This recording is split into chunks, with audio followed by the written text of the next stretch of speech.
Hi, this is Ron Eman with Next Home. Today I'm going to talk about agency and agency relationships.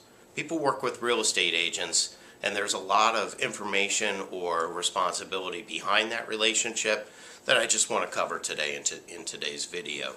So an agency relationship, that's between a client and the real estate agent.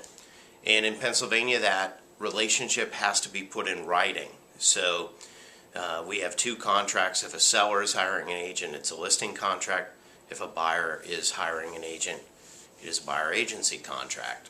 So the relationship must be in writing. All real estate transactions that are using an agent must be in writing.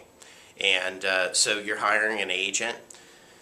That agency relationship creates a fiduciary duty from the agent to the client, which is called a principal in the fiduciary duty. So I'm going to talk from this textbook, which is Real Estate Principles by Ling and Archer. It's also the text that I use in my real estate finance course at Westchester University. So I'm going to go through fiduciary duty.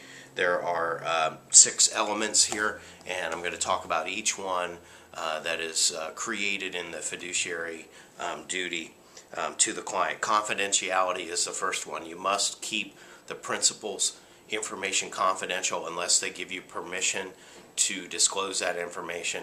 That's confidentiality of their financial situation, their motivations, the price they're willing to sell the property at, etc. So all of that information must be held confidential by the agent to perform their fiduciary duty. I get contracts in all the time on listings that are written up at one number and they're delivered to me by an agent, and the agent says, yes, we wrote it up here, but my buyer is willing to pay this price for your listing. And it just seems odd to me that you would spend all the time writing up an agreement at a different number than the client is allowing the agent to even talk about. So confidentiality of their position and the price that they will pay for a property is part of the fiduciary duty. The second one is obedience. You must follow the instructions or objective of the principal as long as they're not illegal, and execute on that directive. So that is obedience.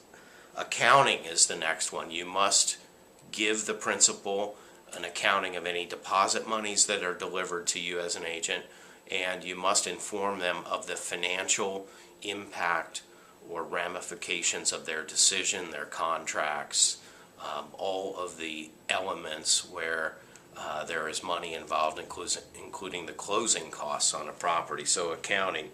Loyalty. You must put the interests of the principal above all others, including your own. That is loyalty. Disclosure. You have a responsibility to be open and honest with the principal.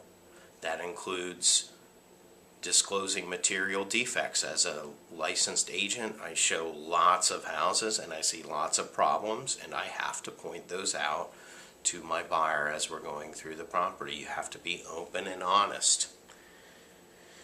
And then skill and care is the final one on the list of 6 fiduciary duties. Skill and care. You must use your knowledge, expertise, available information, and to a certain extent your time in performing to the best of your ability for your principal to comply with your fiduciary duty.